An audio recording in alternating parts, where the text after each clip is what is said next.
You're wasting your time and mine, Detective. I haven't done a damn thing. Spare me the attitude, Dr. Ramsey.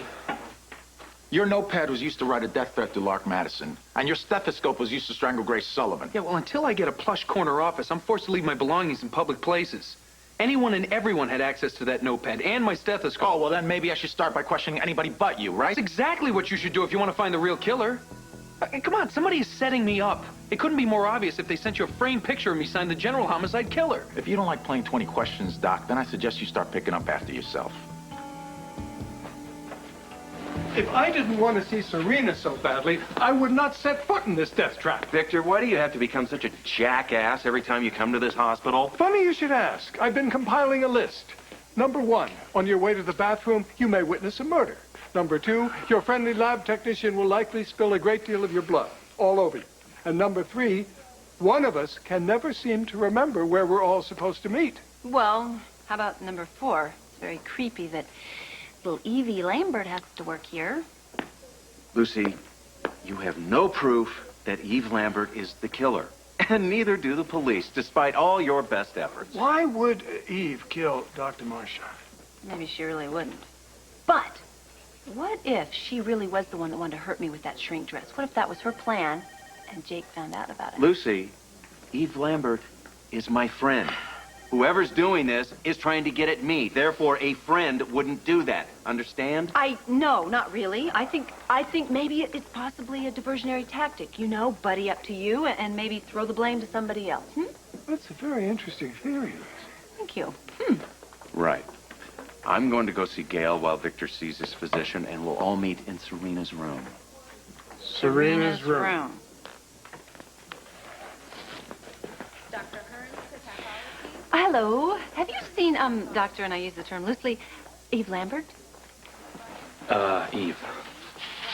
I owe you an apology. No. No, you don't. No, I do. I came down on you pretty strong there when you were giving me the eye surgeon's number, and I'm sorry. I'm sorry, too. Sorrier than you know. Well, what's going on here?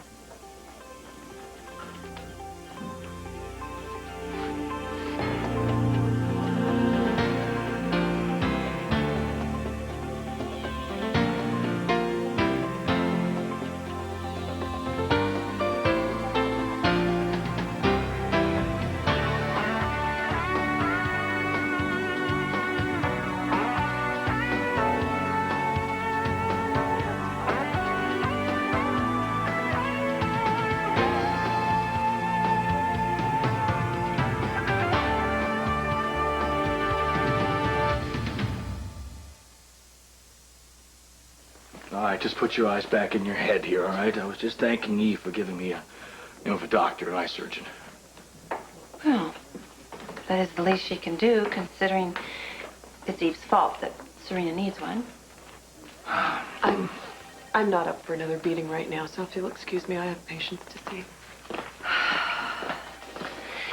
Pal, I hope what I just witnessed was not what I think I was witnessing. Some tender, forgiving moment between the two of you. Is that it? No, Lucy, just don't jump to conclusions here. Eve, I thought, was the start of something. I haven't had feelings for anybody since Dominique passed away, and so now it's all one big mess.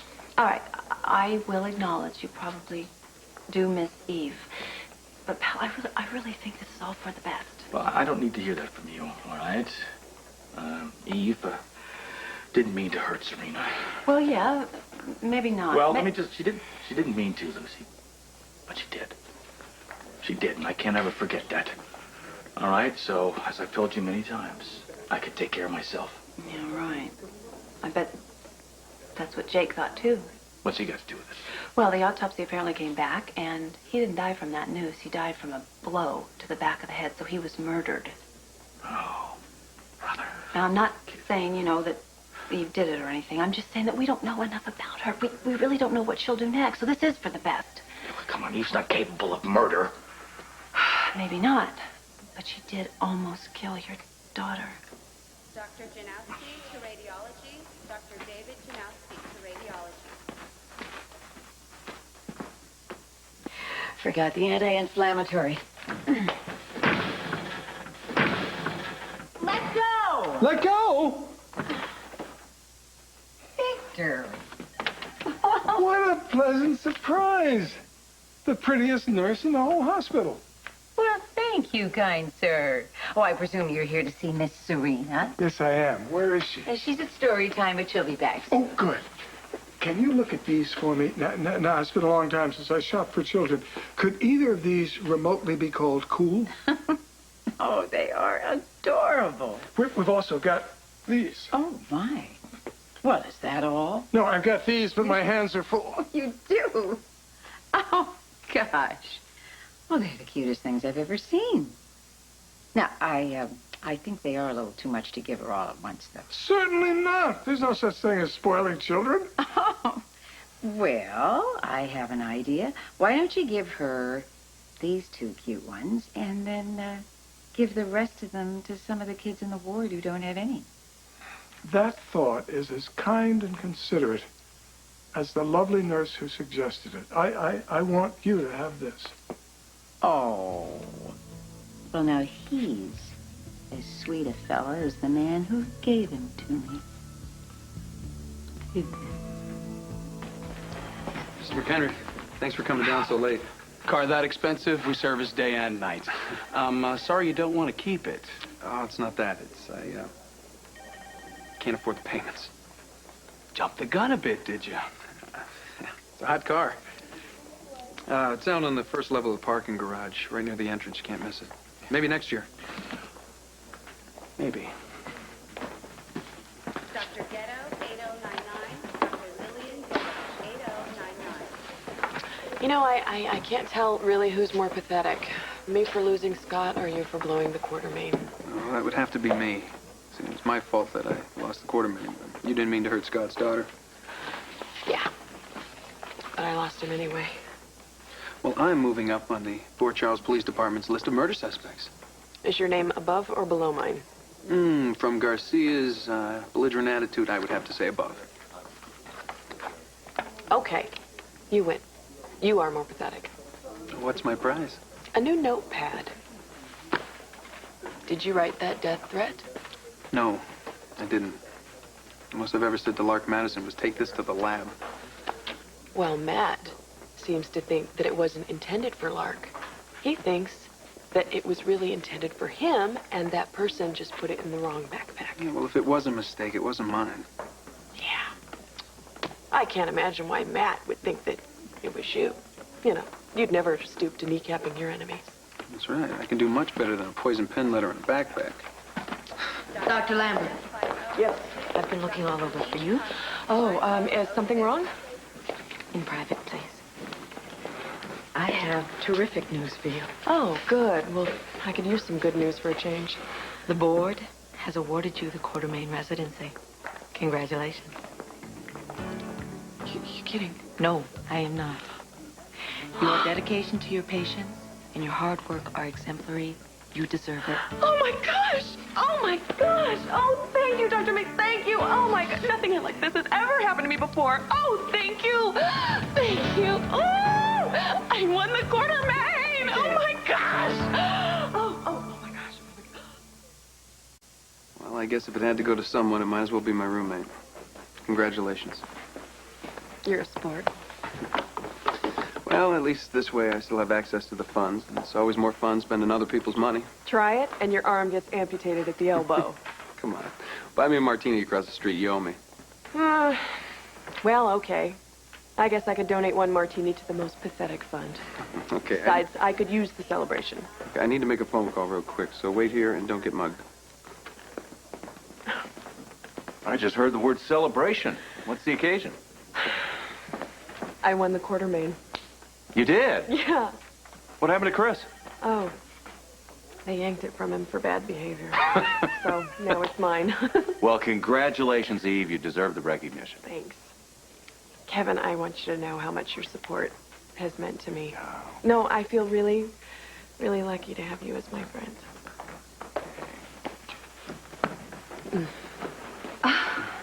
Gee, this must be some sort of world record. First you're working Scott, now you're trying to work Kevin.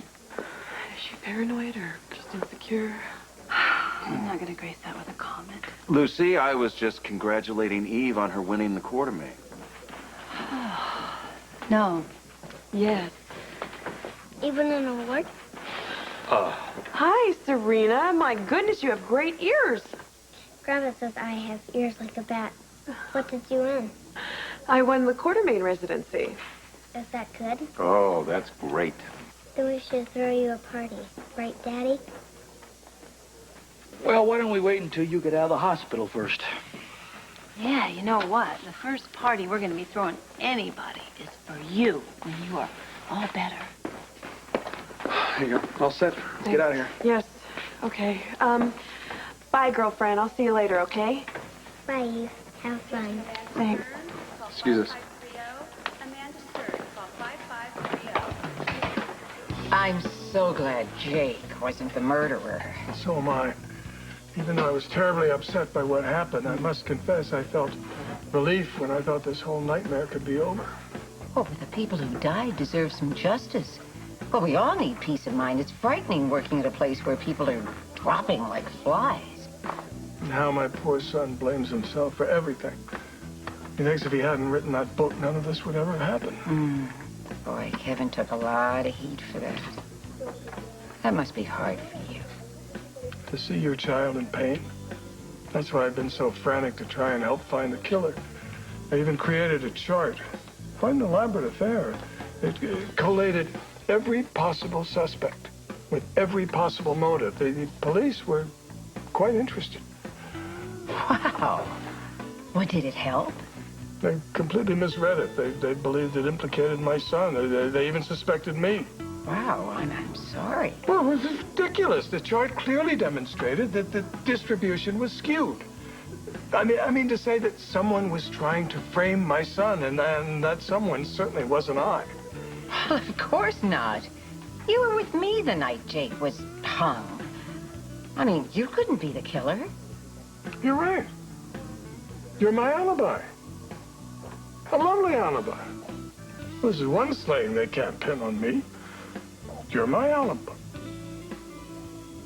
I wonder if that could be the basis for a lasting friendship. Thanks. Thanks. You know, I'm the only one who has the right to be angry tonight. I lost the Quartermain. Yeah, well, I would trade that for Scott any day. In fact, I wish he and I were celebrating Serena's full recovery. Okay. Look, any more of this underwhelming charm and I'm out of here. All right, I'm sorry. You're right. I'm sorry. Actually, you know, you have been putting on a really good face, even though you lost the award. Well, genuinely happy for you. Come on. No, I mean it. Look, you're a really good surgeon. And you're the hardest worker I've ever met. You're a good friend, Chris. There goes my reputation. No, I'm serious. No, listen to me. You have never judged me. Not when the affair with Devlin became public. Not when Lucy Coe told the whole world I was a hooker. You teased me, but you never judged me. I think you're a remarkable woman. Scott is nuts not to stand by you. He's the one missing out. That's exactly what I needed to hear. What I need is a stronger drink. Yeah. What do you say we head back to the hacienda? Okay. Yes, but let's take a cab. Neither one of us should be driving right now. Yeah. Not to mention the fact that neither of us have wheels either. Oh, yeah. Yours was blown to bits, and I had to get mine back. We make quite a pair, don't we? Come on. All right, let's go.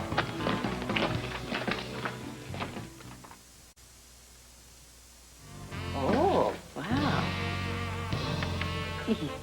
Thank you, Victor. Well, that was just so nice. Oh, my pleasure. You know what they say, once you have found a really wonderful dancing partner, you should never change. Uh-huh. Meaning? I made that up. I'm no good at beating around the bush. Mary, I would like very much if you would be my steady. Victor. Oh, that's so flattering. But I'm at a point in my life where I'm happy being alone. Well, how can that be? Well, I was married once to a man who I loved dearly, but who was difficult as hell. So I enjoy the peace I have now. Relationships are just too much trouble. Well, where is Victor if he's not in Serena's room? Well, the way this day has been going, probably with Evie. Lucy, that was a congratulatory hug. Okay, I know. Fine. It's just, I am so sick and tired of being the only person who is able to see Eve for who she really is. Although, I have to admit, Scott is beginning to think that she can't be completely trusted. You should listen to yourself sometime. You know, you are obsessed with Scott's life. No, I am not. I am his friend, and I have to look out for him. No, you don't. You want to. There's a difference. We're getting married in 2 weeks. How about a little focus on that? I am focusing on that. I just got off the payphone with Felicia. Now, listen, the caterer's gone ahead with the canapes? You know, those yummy little thingies? You have one eye focused on the wedding, and the rest of you is fixated on Scott and Eve. Why is it that all we seem to do anymore is argue about them? I don't know. You are the gifted psychiatrist. Why don't you tell me? I just did. It's well beyond friendship, Lucy. And I'm fed up with it. I'm fed up with dating. I've met some nice men and had laughs, but I'm just not interested in anything more. Don't you ever miss the comfort of simply knowing someone's there? Fights over who left the car window open. Midnight snuggles? Oh, struggling for your share of the blanket. Oh, Mary, I can see you've been hurt, and as have I, but surely one could still try again. Oh, perhaps. But I'm not afraid of being alone. And I don't want to get into a relationship for the wrong reasons. Pretty pathetic that a woman who just won $50,000 couldn't cough up $7 for a cab ride home. Somehow I knew I'd end up paying tonight. Hey, I broke a nail fishing around in the cushions for change for you. Yeah, well, the cabbie was so impressed with his 50-cent tip, too. I'm so exhausted. This has been a long, horrible day. Yeah. Poor baby. You know, I think that all this being nice has finally taken its toll on you. Yeah, wasn't that hard.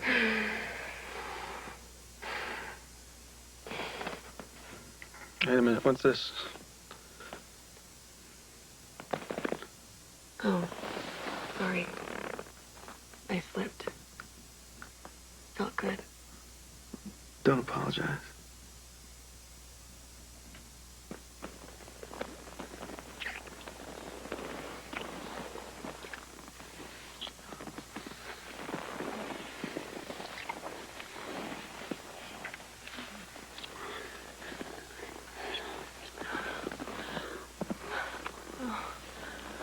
Oh, no, I can't. What? I can't. Why not?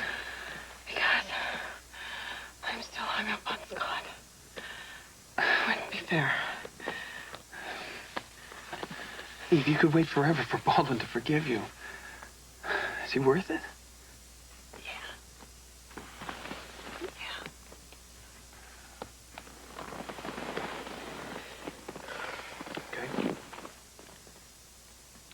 I guess the only question now is, does he think you're worth it? If you're lucky, love is worth the work. Oh, Mary, does it have to be work? Life is so short. Couldn't it just be fun? Boy, you really believe in throwing caution to the wind. Going where the wind may take you can be quite a ride. But it's not the same if no one's there to share it with you. Scott! A present! Oh, that's so sweet! The charm is significant of the first time I was nice to you. I love it. Thank you. How do I look? Fresh as a daisy. Are you getting fresh with me? I'm always thinking about you. I wonder if you can tell these things I'm feeling inside me. I keep them all to myself. Scared to show my true emotions. Don't wanna love alone. 'Cause I fall so deep, desperately. I fall so deep.